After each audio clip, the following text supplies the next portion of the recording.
kuwaletea matangazo tukiwa mashariki mwa Jamhuri ya Kidemokrasia ya Kongo. Tutawaletea matukio ya hivi karibuni kutoka Minembwe, Masisi, Beni na Irumu, tukionyesha hatua zinazochukuliwa na jeshi na mamlaka ili kudhibiti hali hii, kulinda raia na kuimarisha usalama katika mikoa hii. Kufuatilia habari za kweli haraka na kwa urahisi na kuwa makini na matukio yote yanayojitokeza mashariki mwa nchi. Hii ni njia muhimu ya kila mmoja kujua kinachoendelea na kuweza kuchukua tahadhari sahihi. Na vile vile nikumbushe, wewe ndio kwa mara kwanza unakutana nasi kupitia mtandao wa YouTube, basi kabla ya chochote tungekusihi kufanya kitu kimoja.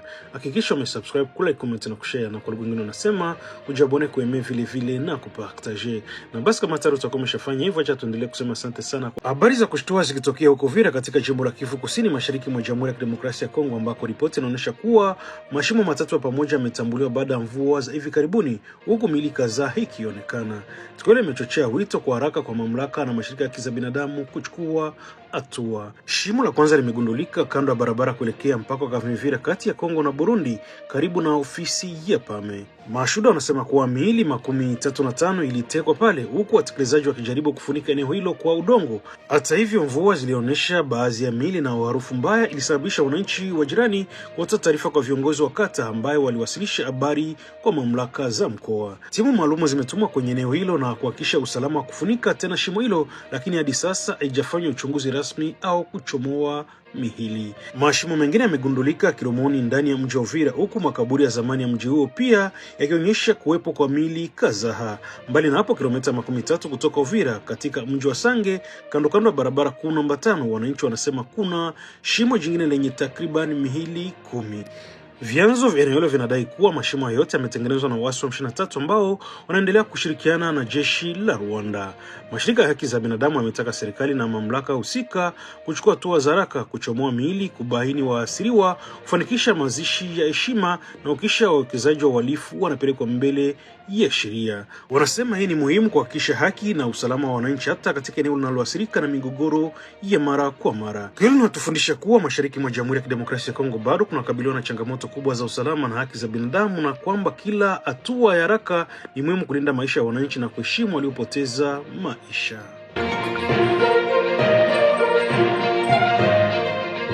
Hali ya usalama mashariki mwa Jamhuri ya Kidemokrasia ya Kongo bado inaendelea kuwa tete. Siku ya Alhamisi tarehe 26 Februari, mapigano makali na mabomu yameripotiwa karibu na Minembwe, hasa katika eneo la Rugezi mkoani Kivu Kusini. Hali ilibaki kuwa yenye mvutano hadi katikati ya mchana, huku wananchi wakiwa na hofu kutokana na kuongezeka kwa migogoro na mashambulio katika maeneo hayo. Vile vile vijiji vya Kasenyi na Luke katika eneo la Masisi mkoani Kivu Kaskazini vimerudi mikononi mwa waasi wa M23 siku ya Alhamisi baada ya mapigano makali dhidi ya jeshi la Jamhuri ya Kidemokrasia ya Kongo na vikosi vya wazalendo.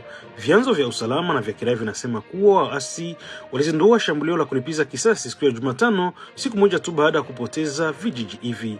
Mapigano yalilenga maeneo muhimu ya kijiji na kulazimisha wakazi kuishi kwa hofu na taharuki.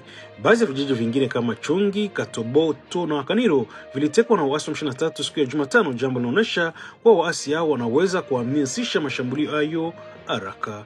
Vyanzo vya usalama vinaeleza kuwa waasi wa M23 walipata nguvu za ziada kutoka Ruchuru kisha kuwasilishwa kwa mstari wa mbele la Masisi, aliwasaidia kushinda vijiji hivi na kurejesha udhibiti katika maeneo hayo muhimu. Hali mpya ya kijeshi imesababisha hofu kubwa miongoni mwa wananchi. Wenye viti wa vijiji, viongozi wa jamii na wanajamii wanasema kuwa uwezekano wa kuongezeka kwa vurugu ni mkubwa, kwani eneo hilo tayari limekuwa hatarini kwa muda mrefu. Wakazi wa kawaida mara nyingi wakiwa katikati ya pande zote zinazopigana ndio wahanga wakuu. Wengine tayari wameamua kwenda kwenye maeneo wanayohisi kuwa salama, huku wengine wakiwa bado wamebaki katika hofu kubwa. Kwa upande wa mamlaka, kuna taarifa rasmi ya vifo au uharibifu wa mali iliyotolewa hadi sasa. Hali imekwamisha jitihada za kuleta utulivu, huku changamoto za kibinadamu zikiongezeka kwa wakazi wa Kivu Kaskazini na Kusini. Wananchi wanahimizwa kuwa makini na kuchukua tahadhari na kuepuka maeneo yenye hatari, huku mamlaka zikijaribu kudhibiti hali. Hali inaendelea kuonyesha kuwa mashariki mwa Jamhuri ya Kidemokrasia ya Kongo bado kunahitaji mshikamano mkubwa kati ya wananchi, jeshi na mamlaka ili kuweza kudhibiti migogoro na kuleta amani. Ni muhimu pia wananchi kushirikiana na mamlaka kwa kutoa taarifa sahihi na kuepuka kuenea kwa taarifa zisizo rasmi zinazoweza kuongeza hofu na taharuki. Jana Alhamisi tarehe 26 Februari, raia 12 wameachiliwa huru na jeshi la Jamhuri ya Kidemokrasia ya Kongo kushirikiana na jeshi la Uganda baada ya operesheni dhidi ya waasi wa ADF. Taarifa zinasema operesheni hii ni sehemu ya mapambano pamoja FARDC na UPDF yanayojulikana kama operesheni Shujaa. Hii imeimarishwa baada ya shambulio lilotokea kijiji cha Sesa tarehe 24 Februari kilichopo kilomita 18 kusini mwa Komanda katika eneo la Irumu. Wanajeshi walifuatiliwa na mgambo wa ADF hata baada ya mashambulio ya awali, na hivyo kuwalazimisha kuachilia baadhi ya raia waliokuwa wametekwa. Raia waliotoroka ni 12, wengi wao ni wanaume, lakini wakiwemo wanawake watatu. Baadhi walinyakuliwa kwenye vijiji vya Chani, Kazaro na Apokola, na mmoja alinyakuliwa katika shambulio la Sesa. Christophe Manderu, mtetezi wa haki za binadamu wa eneo hilo, alisema wanajeshi wa FARDC kwa msaada wa wanajeshi wa Uganda wamefanikiwa kuachilia raia 12 waliokuwa wametekwa na kundi hilo la kigaidi. Ili matokeo mazuri baada ya shambulio la Sesa, wanajeshi wamefanya kazi bila kuchoka na matokeo ni chanya. Aliongeza kwa kusema, tunatia moyo wanajeshi wetu kuendelea na operation hizi, msikate tamaa, wananchi wapo pamoja nanyi. Hadi sasa kuna taarifa rasmi ya vifo, uharibifu wa mali. Hali bado ni tete katika baadhi ya sehemu ya kusini mwa Komanda, na baadhi ya wakazi wameanza kuyahama makazi yao kwenda maeneo salama kufuatia mashambulio mara kwa mara yanayohusishwa na wagaidi wa ADF.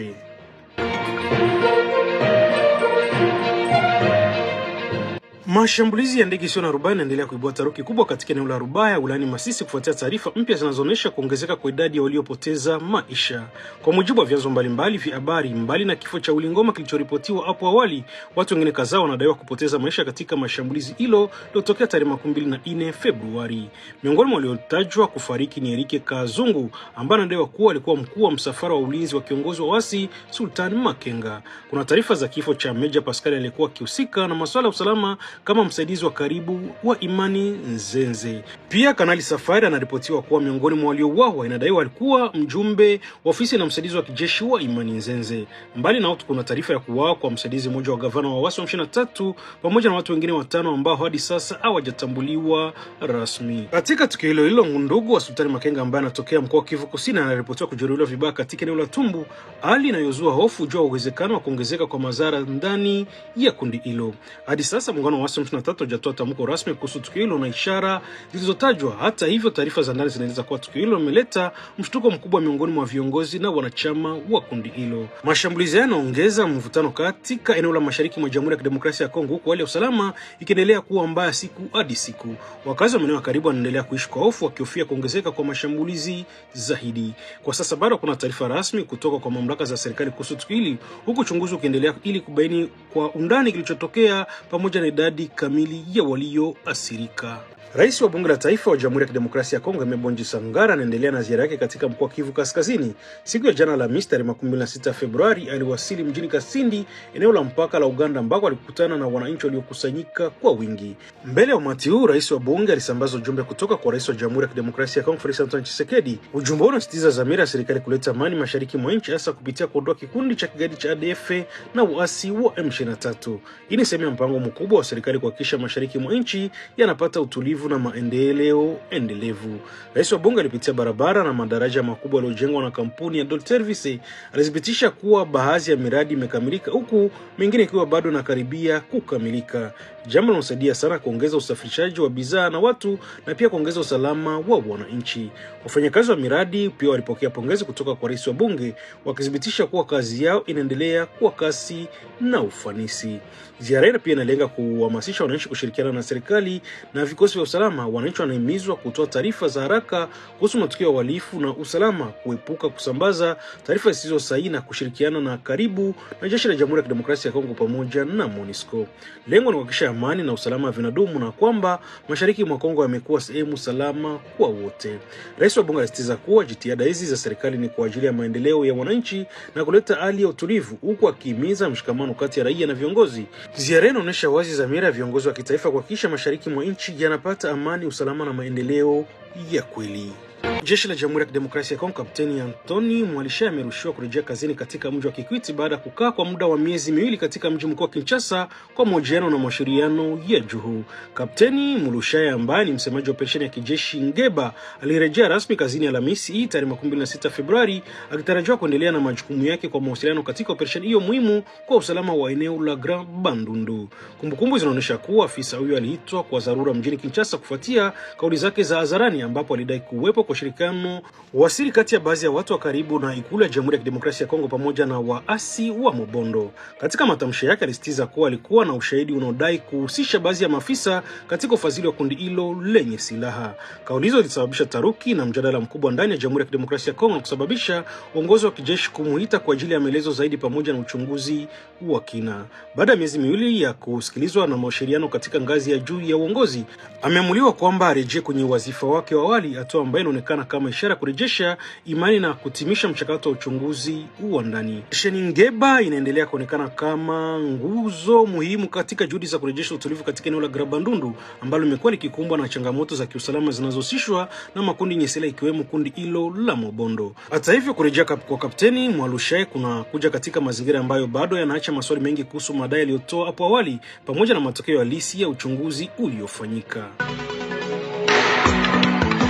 Jambo kwenu wasikilizaji wapendwa, vichwa vya habari. Kongamano la majimbo linalohusu swala la ADF ambalo lilimalizika siku ya 3 iliyopita katika mji wa Beni, mji mkuu wa muda wa Kivu Kaskazini, lilisababisha mfululizo wa ahadi kali. Katika wilaya ya Kinsenso mjini Kinshasa, kijana mwenye umri wa miaka 13 alimuua mama yake na akamkula kipande. Kiboko kimemuua msichana mwenye umri wa miaka 11 katika kijiji cha Munyambulu, sekta ya Lweta, eneo la Luiza. Fata urefu wa habari hizi katika toleo hili.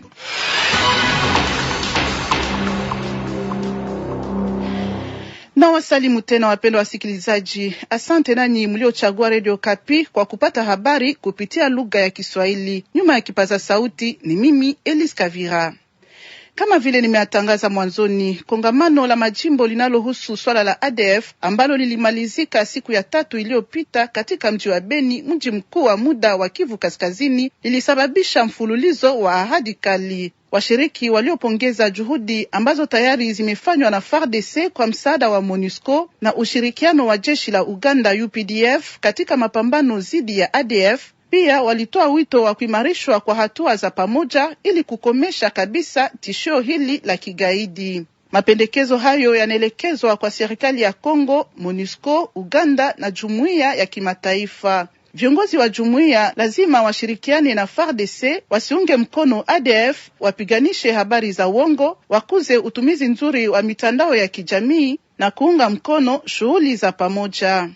Kuhusu tu kongamano hili ambalo limemalizika mjini Beni, washiriki wengi walizungumzia mwanzo mpya wa mapambano dhidi ya kundi hili lenye silaha lenye linashirikiana na dola ya Kiislamu. Wengi wanaamini kwamba mkutano huu uliruhusu pande mbalimbali zilizoshiriki katika kongamano hii kufikia uelewa wa pamoja wa tatizo la ADF ambayo inawaua raia katika jimbo la Kivu Kaskazini na Ituri tangu zaidi ya miaka 10. Tomada Kemwiti, mwanaharakati wa mashirika ya kiraia, pia kiongozi wa zamani wa shirika hilo katika jimbo la Kivu Kaskazini, anaamini kuwa hii ni hatua ya kwanza kuona kwamba leo kila mtu anaelewa kuwa ADF ipo na kwamba ni harakati ya kigaidi inayoungwa mkono na dola ya Kiislamu. Kwake hatua ya pili ni kuona vile hii kongamano imewaleta watu wote pamoja na kila mtu ameelewa kwamba lazima tuungane kupigana na janga hili. Vile vile Karlin Zanzu Kasivita, makamu wa kiongozi wa tume ya ulinzi na usalama, anaamini kuwa vita dhidi ya ADF lazima iwe kipaumbele cha kitaifa. Aliendelea akisema kwa kuwa kila mtu ameelewa kuwa ADF ni hatari kwa jamhuri, lazima tuwe pamoja ili kwa siku zijazo magaidi wa ADF washindwe katika ardhi yetu.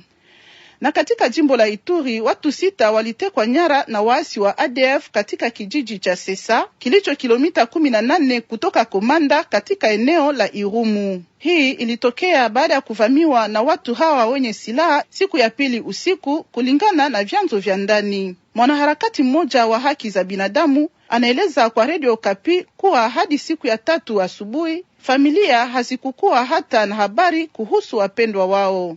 Waasi hao kwanza walichambulia nafasi ya FARDC kabla ya kuwafuata wanajiji hawa. Muungano wa jeshi la Kongo na jeshi la Uganda pia ulianza operation ya kukabiliana na wachambuliaji. Idadi ya waliojeruhiwa bado haijulikana. Wakaji wengi ambao walikuwa wamekimbilia msituni wameanza kurudi manyumbani mwao polepole.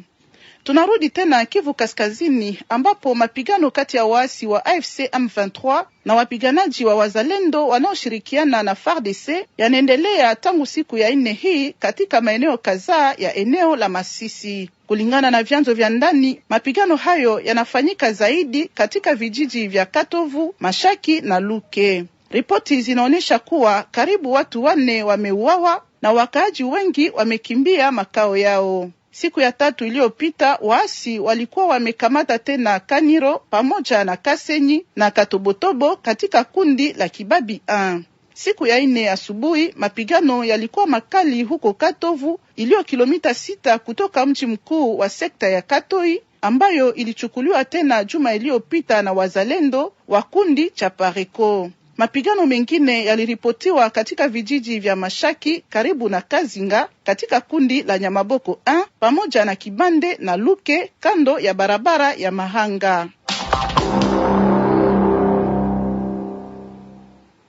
Na habari hii ya huzuni kutoka wilaya ya Kisenso mjini Kinshasa. Kumepita siku chache, kijana mwenye umri wa miaka 13 alimuua mama yake na akamkula kipande. Meya wa Kisenso Gode Atuel anaeleza kwamba ni polisi ndio walikutana na vipande vya mwili wa mama huyu kwenye friji. Kijana huyu alikamatwa mara moja na kwa sasa anafungwa katika seli ya polisi ya kitaifa ya Kongo. Uchunguzi umeanzishwa ili kuelewa sababu ya kitendo hiki. Tumsikilize Meya Gode Atuel, anatuelezea zaidi kupitia simu ya Nosia Tambo na masemi yake yanafasiriwa na Jean Kasami. Le jeune homme dit que il avait vendu sa parcelle. Kijana anasema aliuzisha kiwanja ili aende Ulaya, lakini huko akafurupushwa. Wakati mwingine anasema aliuzisha kiwanja chake na kumkabidhi mamaye pesa, na kwamba kila alipoomba arudishiwe pesa hizo mamaye hakupenda kuzimupa. Kisha akaamua kuua mamaye na kumkatakata vipande vipande.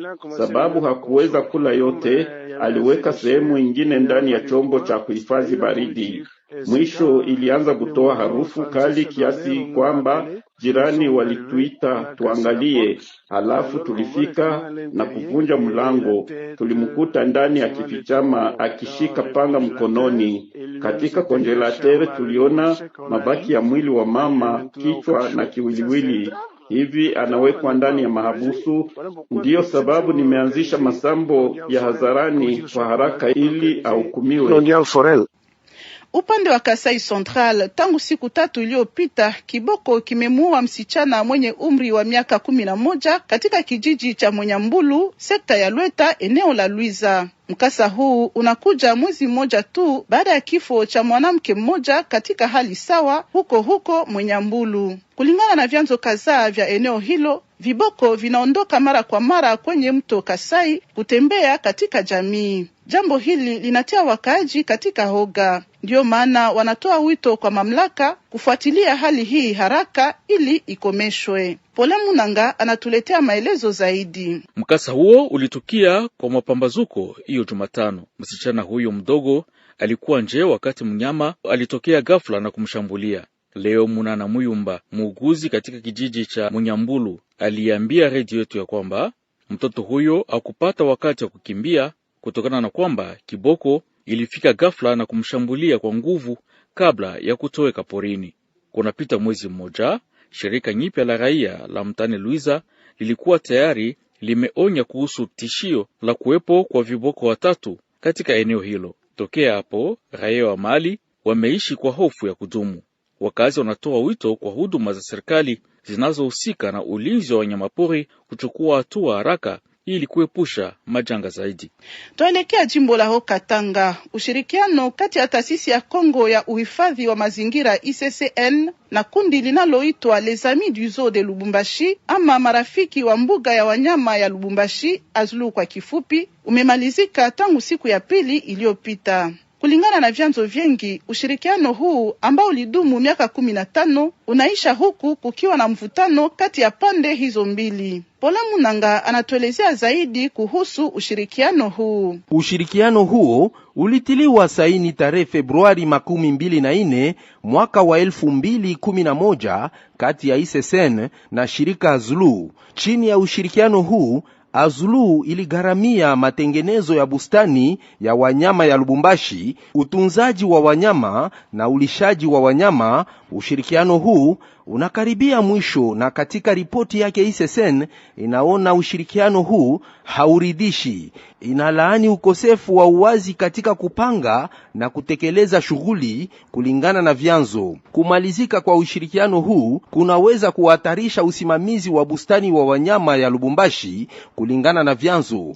Daktari Jean-Claude Binemo, huyu ni daktari wa mifugo wa zoo ya Lubumbashi, anaonyesha umuhimu wa bustani hii ya wanyama. Bustani hiyo inasaidia pia kuongeza ufahamu, kuwaonyesha watu kwamba lazima waheshimu wanyamapori na mimea, na kuingiza ndani yao wazo la kulinda asili na kuheshimu mazingira. Toka Lubumbashi, Pole Munanga, Radio Okapi. Tunamaliza na habari hii kutoka jimbo la Kongo Central katika eneo la Luozi. Ugonjwa mmoja unaonekana kama meningit unaendelea tu kujisambaza katika eneo la afya la Mangembo. Kulingana na taarifa kutoka kwa idara ya afya ya mkoa, siku ya 3 hii iliyopita, kesi 24 zimeripotiwa tangu kuanza kwa ugonjwa huo na vijiji 6 kwa sasa vimeguswa. Ripoti ya Nana Plurish Mambu, usomi wa Jean Kasami. Katika kijibuku hicho, viongozi wa afya wanathibitisha kuwa harakati za kupambana na magonjwa hayo zimekwisha anza. Juma hili kumeripotiwa wagonjwa 2 bila hata kifo kimoja. Hiyo inapelekea idadi ya watu 24 kugonjwa katika eneo la afya la Bienga, sekta ya Kenge. Kati ya hao wagonjwa kuna wanaume 15 na wanawake 9 wamefariki tangu tarehe 31 Januari. Vijiji vinavyokumbwa ni Kinkanga, Nundu, Madimba, Kingombo, Yambi na Kikondibila. INRB imegundua kesi zingine nyipya 13. Kiwango kinafikia 42%. Vipimo vingine vinatoka tumwa tokea kituo cha matunzo cha Bienga. Ugonjwa unatambuliwa kupitia homa kali, maumivu ya kichwa na kupoteza ufahamu. Tumefika kwa sasa wakati wa kufata kipindi cha pili cha toleo letu. Baki nasi mpendwa. Radio Okapi. Invité en Swahili. Biashara kupitia ziwa imeanza tena katika mji wa Uvira baada ya kukaliwa kwa mji huo kwa muda wa mwezi 1.5 na waasi wa AFC M23. Lakini yote sio sawa kwa wakaaji, kwani bei za mahitaji ya msingi zinabaki za kupanda sokoni. Wafanyabiashara wanaoleta bidhaa wanashtaki huduma za kifedha za serikali ya jimbo. Tunampokea mmoja wao kwa jina ya Mujomba, anazungumza na Jean Kasami. Jambo bwana Mwariri Jean Kasami. Unasema vitu mbalimbali mnaleta kwenye bandari ya Kalundu, mnalipishwa mali ambayo mnaona haieleweki. Kuna probleme hapa Vira. Gouverneur alituambia kama poro banafungula. Tukakimbia twende leta mabunga juu ya population ya Uvira, bunga, mafuta, pombe, farine. Mekufika hapa gari tulikuwa na mbele ava vita tulikuwa na lipa DPMR 1400 anatia $6,000. Naona gouverneur anakia tuponda. Kamati imekwisha kukutana na liwali na liwali akajibu nini? Gouverneur hana susi ya population. Population Uvira inapita magumu ya mingi sana.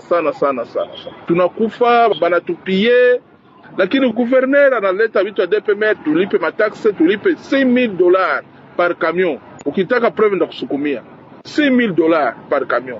Na mmekwisha kuhojiana na liwali kusudi mumujulishe malalamiko yenu?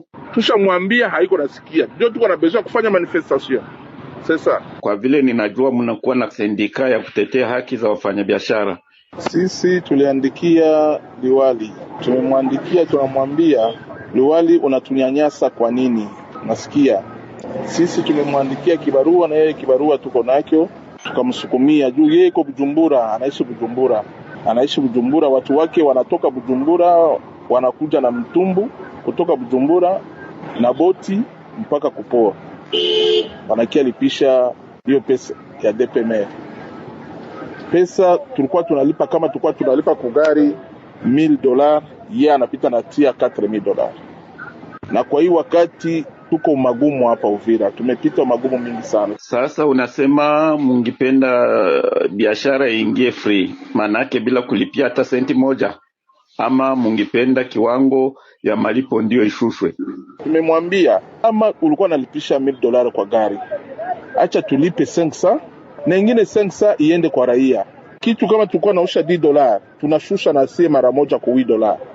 Lakini Liwali anakatala. Nasikia tushamuona Liwali anakatala kabisa. Sisi komite ya FEC ndio tunamwandikia. Zaidi ya bandari ya Kalundu, mahali gani pengine bidhaa kutoka nje vinaingizwa mjini Uvira siku hizi, tukijua mipaka na Burundi inafungwa? Apare bandarini, poro tu ndio kwa mizigo kunaingia. Kuporo tu ndio kwa mizigo inaingia. Na mizigo inatokea Tanzania. Mizigo tunatosha Tanzania. Ile mustele inatokea Burundi, bunga inatoka Burundi, mchele inatoka Tanzania. Lakini anapandisha vitu, DPMR inatusumbua sana. Kwa hii muda sisi tulipita magumu hapa. Banatupie vitu mingi sana hapa.